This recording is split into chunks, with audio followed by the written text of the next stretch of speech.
I think Uganda, it has got the same standard as the people of the United States of America or other parts of the world. I want just to inform you this. And Uganda is highly civilized, and the people are very friendly to all parts of the world, and very, very hospitable, and very clean city like you can see in any part of the world. With regard for the point which you said before, I think I respect very much the President of the United States of America. I love him very much because he did a very good thing for me when I arrived, and he has been looking after me, including his security up to now. I feel very comfortable and very happy, and I thank him very much. I will be writing to him officially when I get back to Uganda, thanking him for what he has done to me. I respect him. Nobody should say that I don't respect the President of the United States of America. No. Uganda is a more peaceful country than the United Kingdom. I want just to tell you this. I am speaking as the President and the Chairman of the Organization of African Unity. I am President of Presidency of the Africa, and also President of the Kings of Africa, elected by them to represent them here at the United Nations. And even I have some British from Royal Air Force, from Navy, who have joined Uganda Armed Forces, and I think you saw them kneeling down. That was the sign of love and respect and loyalty to their Commander-in-Chief, which is myself, Field Marshal Amin. Please, may I ask, Mr. President, I'm sorry to interrupt, may I ask that no applause are given in a press conference, please? Controlled in the United Kingdom. I am not against them, but I am advising them to stop killing of Roman Catholic and also of other people in the United Kingdom. Even yourself, you might be there.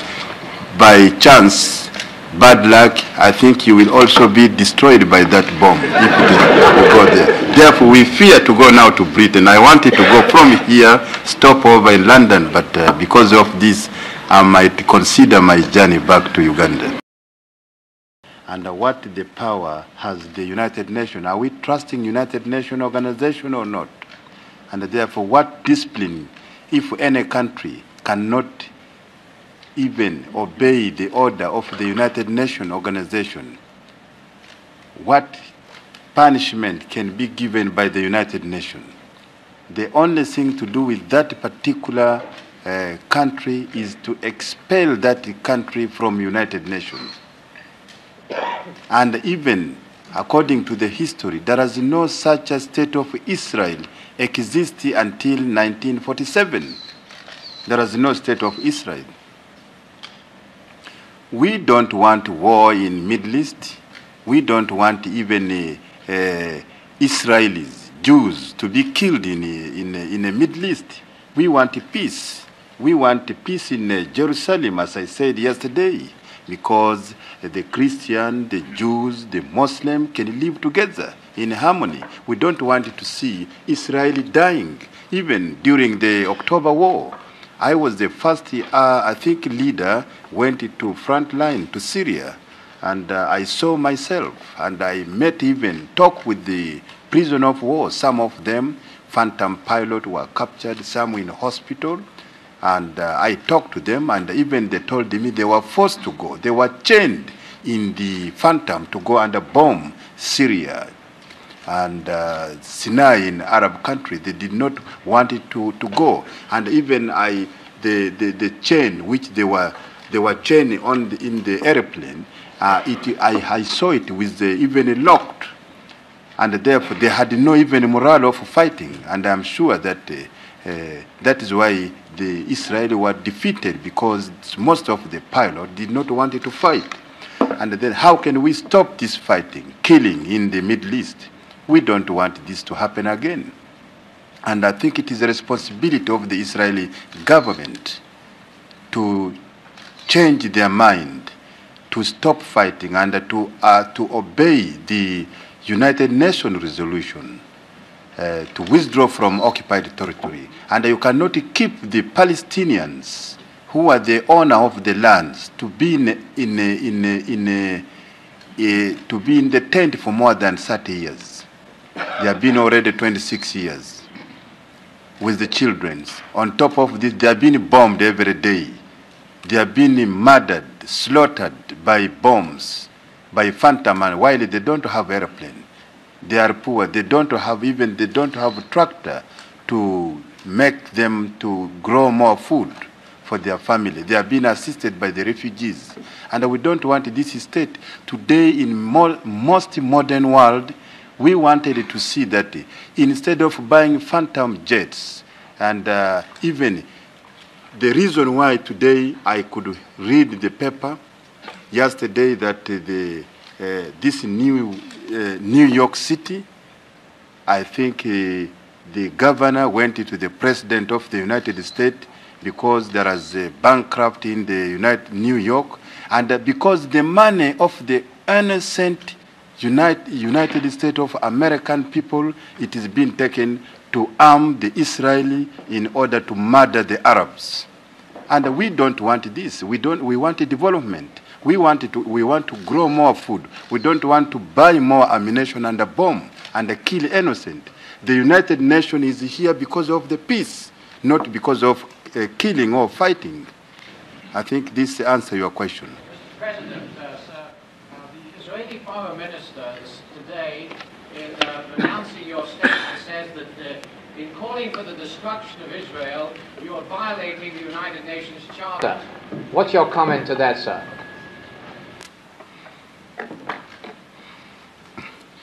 But if Israel wants peace, Israel must withdraw from Arab territory.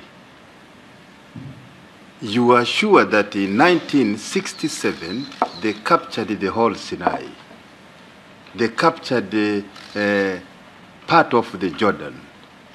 They captured most of the part of the Golan Heights. The resolution was passed here that peacefully Israel must obey that order to withdraw from all Arab territory. And this was passed by the whole United Nations member states. They refused. What can the Arab do now? On top of this, there has been bombing every day. We don't want war. We don't want destruction of Israel. But we want peace in the Middle East. But if they don't want peace, what can we do? You do. If at all I wanted to beat you with the stick, your duty is to defend yourself. Therefore, the Arab are to defend. And also they are to gain their territory by all means, peaceful means or by fighting, because the territory was taken from them by the force of arms. Yesterday in your statement, you also said that you also criticized Amnesty International's report on prisoners and their conditions, political prisoners' conditions within your country. You say that they did not take the trouble to come and have a look for themselves. If Amnesty were tomorrow or sometime within the next 2 weeks to apply for permission to come and take a first-hand look, would you grant that permission? I think even when I got this Amnesty International criticized Uganda, I informed them through my office they should come to Uganda and see what they were saying. It is not truth, but they did not come. And I'm sure with this particular point, I will request my Minister of Justice can tell you exactly concerning Uganda. Whatever it is happening in Uganda, they are saying by the Amnesty International, it is not true at all. Uganda is a more peaceful country than the United Kingdom. I want just to tell you this. And they told me that they had had no reply from you on this point. That's why I put the question to you. They're still waiting to get permission to come. I am offering them officially now they can come to Uganda. And with regard to what you have said concerning the Amnesty International, I think I would like my Minister of Justice to explain this particular point to you all. Could we go on with the question, sir? Question of you, not of the Minister. You said in your speech that the Zionists own virtually all the banking institutions, the major manufacturing and processing industries, and the major means of communication, and have so much infiltrated the CIA that they're posing a great threat to nations and peoples which may be opposed to the atrocious Zionist movement. Later, you speak of the black Americans and say that they themselves are to blame for the situation in which they find themselves. Sir, how do you know that? What are your sources? Do you have a CIA of your own in America? Tell us how you know all this. I get this information from America. Don't think that whether I am staying in Uganda, I cannot know exactly what is going on in America. I have very many American friends, and I love them very much. They also love me very much. And they give me this information which I said. And I'm sure it has been in the news, and you know that the Zionists control most of the banking system here in the United States. Actually, they own even sometimes the United States of America indirectly, if you don't know this. Mr. President, can we turn to Uganda? Yesterday you extolled the virtues of Uganda and asked for assistance from all over the world while finding problems throughout the world. With world unemployment as it is, did you get much response from your publicized speech that was read yesterday to the General Assembly asking for assistance throughout the world? How many people called you today saying they would give themselves to Uganda to help? But the assistance which I have asked, it is not only for Uganda, because you know very well that I am speaking as the President and the Chairman of the Organization of African Unity. I am President of Presidency of the Africa and also President of the Kings of Africa, elected by them to represent them here at the United Nations. And the speech which I gave yesterday, it covers the whole problem of Africa. Also, I was requested by the current chairman of the non-aligned countries, President Boumediene of Algeria, that I could also cover the problem facing the non-aligned, which the Organization of African Unity are a member. And therefore, with that trust, when I am speaking on behalf of these two organizations. And I know very well that with the imperialists who have got a colonial mentality, they make even innocent Europeans running away from Africa, like in Mozambique might be, like in Angola, that fighting is going to be there. When the African takes power, they will kill all of you, but it is not true at all. Africa wants to live with all color, with all people of the world. They wanted to be educated. Africa are no longer slaves today. Africa understand the country very well, the people's problems, and therefore they wanted to live with all races. But some news media of the Zionists and the imperialists make such a propaganda because they own all this news that if you remain here, when this country became independent, the Africa will take over all your things, will kill all of you. It is not true at all. Africa wants to be the master of themselves, but friendly to all countries all over the world. And I was asking people to come and work in Africa, not only in Uganda. I'm sure if you have got my copy of the speech yesterday, even in Uganda, I work with everybody. I have people from India, Pakistan, Bangladesh, United Kingdom, Germany, all corners of the world are working with me. Even I have some British from Royal Air Force, from Navy, who have joined Uganda Armed Forces, and I think you saw them kneeling down. That was the sign of love and respect and loyalty to their commander-in-chief, which is myself, Field Marshal Amin. Please, may I ask, Mr. President, I'm sorry to interrupt, may I ask that no applause are given in a press conference, please? Mr. President, the mayor of this city that said I don't want to meet you when you can't arrive here. I myself, I think my coming here. The question was that, was he disappointed that the mayor didn't say I don't want to meet you?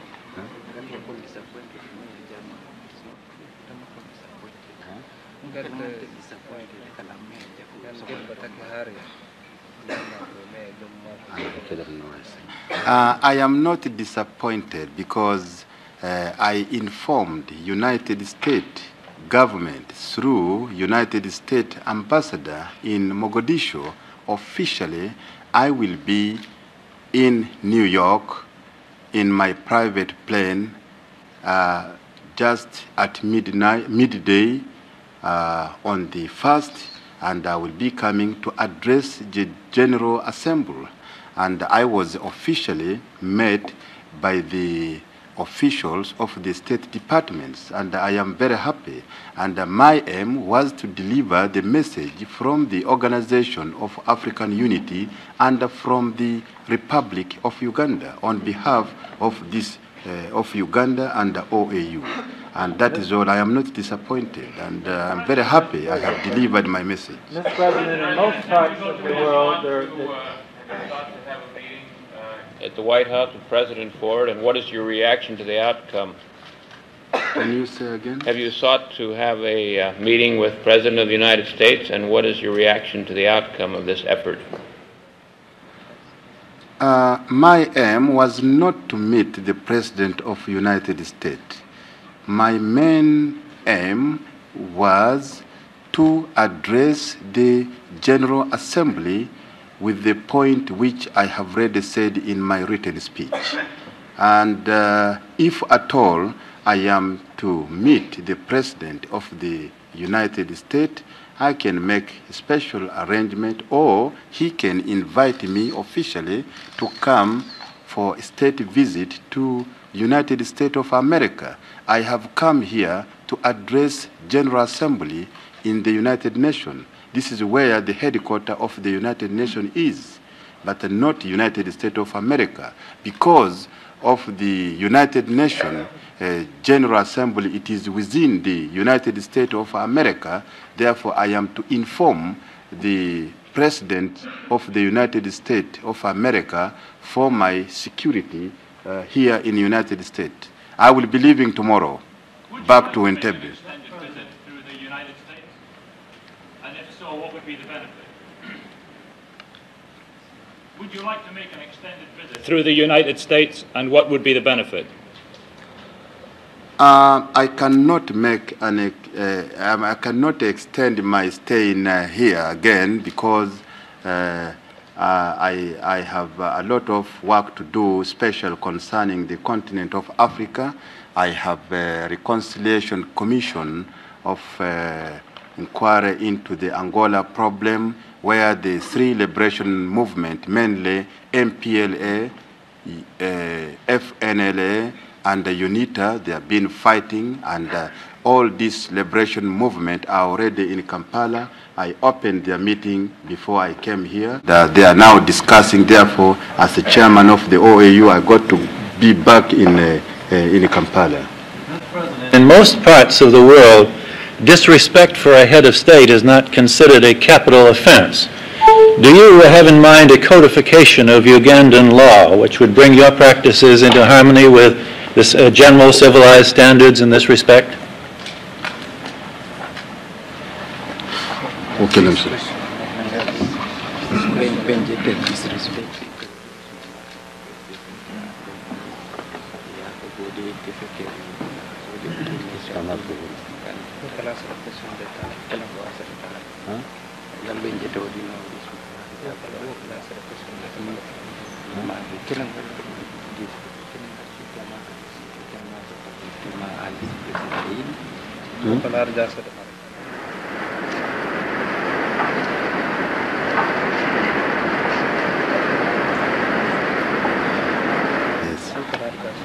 Can you repeat again your question?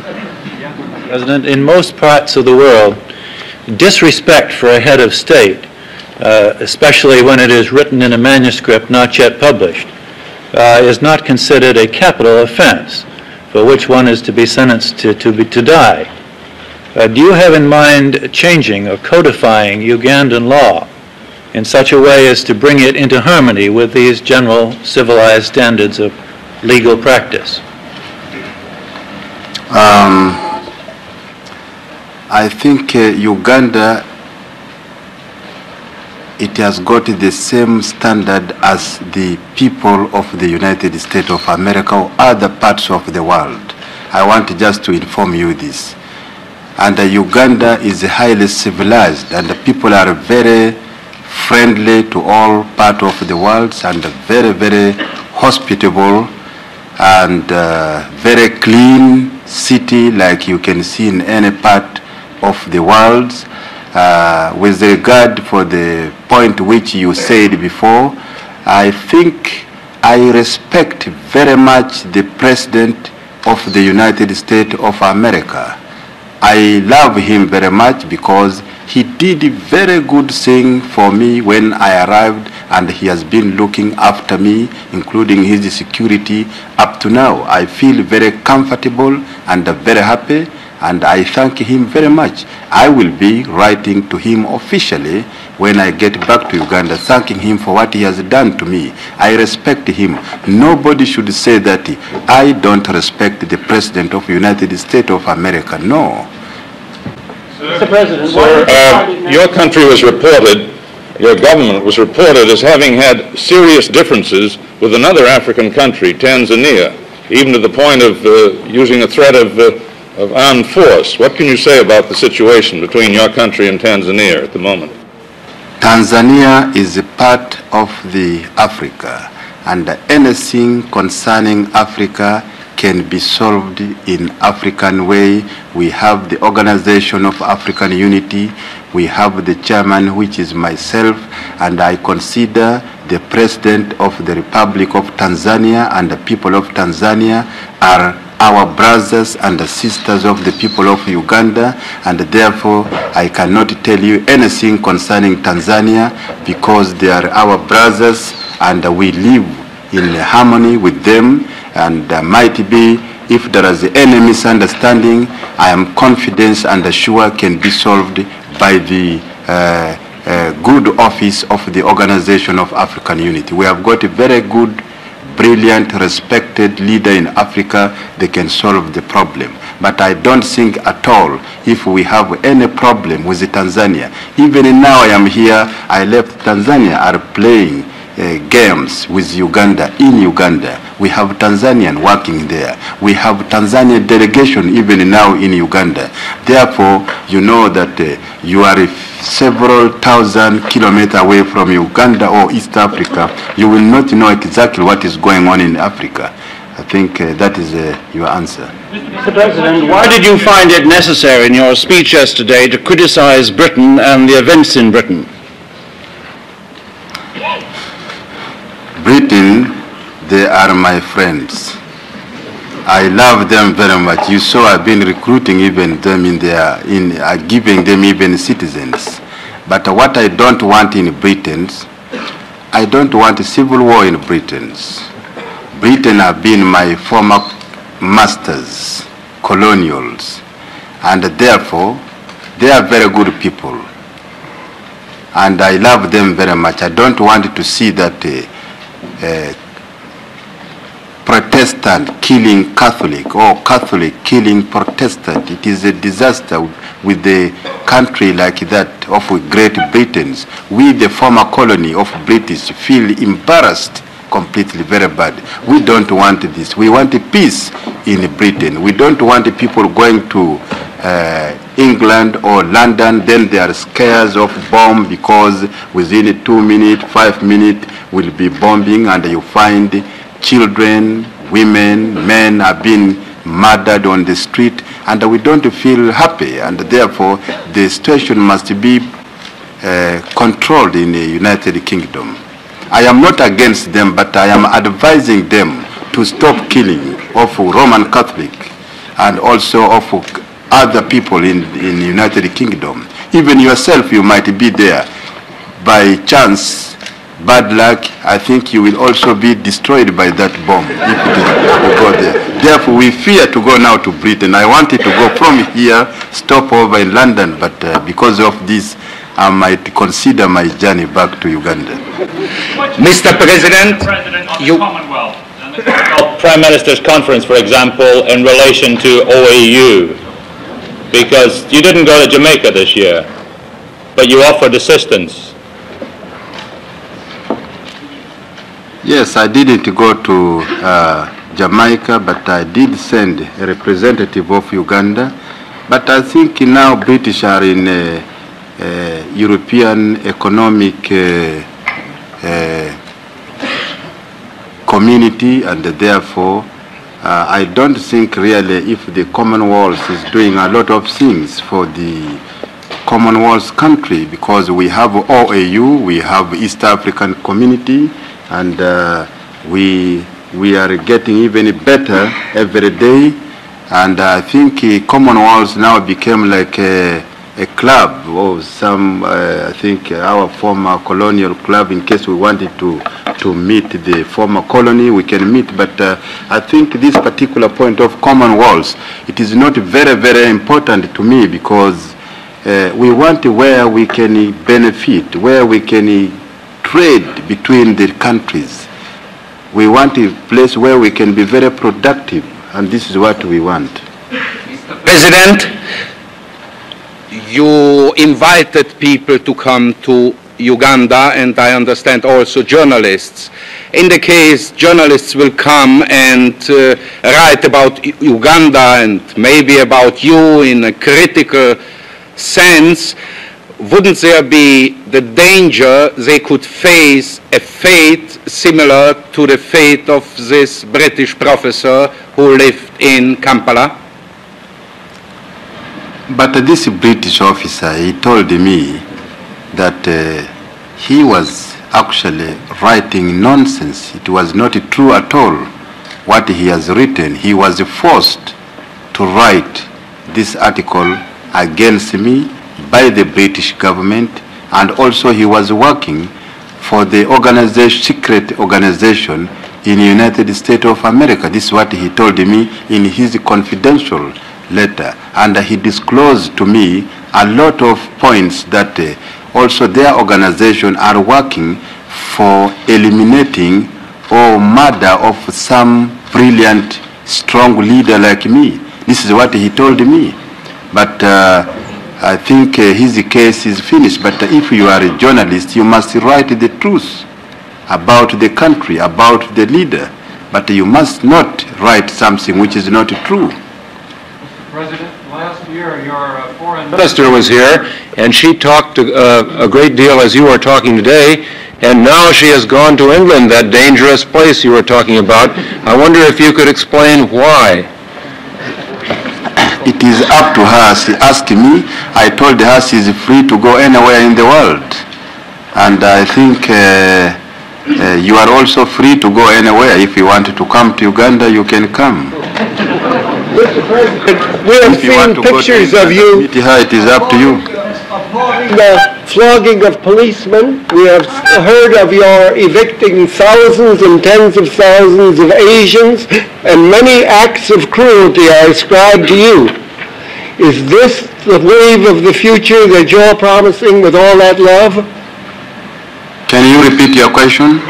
Yes, with pleasure.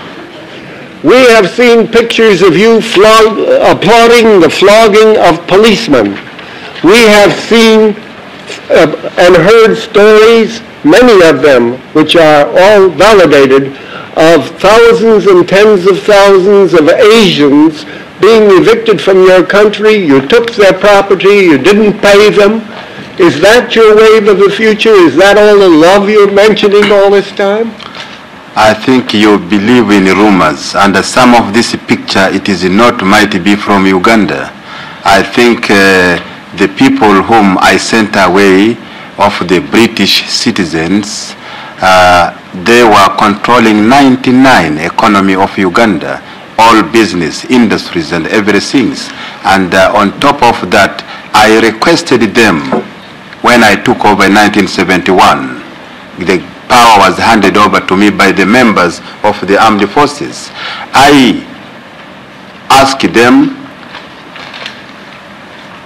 to apply for Uganda citizenship. They refused. And they control 99% of the economy. And the whole money they are getting, they don't bank this money in Uganda. They bank this money outside Uganda. And I am sure if they were still up to now, Uganda could have been bankrupt completely. And therefore there is no other opportunity. The only opportunity was to take that decision for the interest of the people of Uganda. And then I took that decision, but I said that I will pay the compensation, and which I have written to the all government concerned. I'm sure the United States, I have already paid them cash, and I have written to government of the United Kingdom, and the discussion is going on. And I have also written to India, which they have got a few Indians. I'm sure the delegation will be coming from India to discuss with the government of Uganda, and we shall pay. We don't say that we cannot pay, but some of the other point which you are saying, it is not true at all.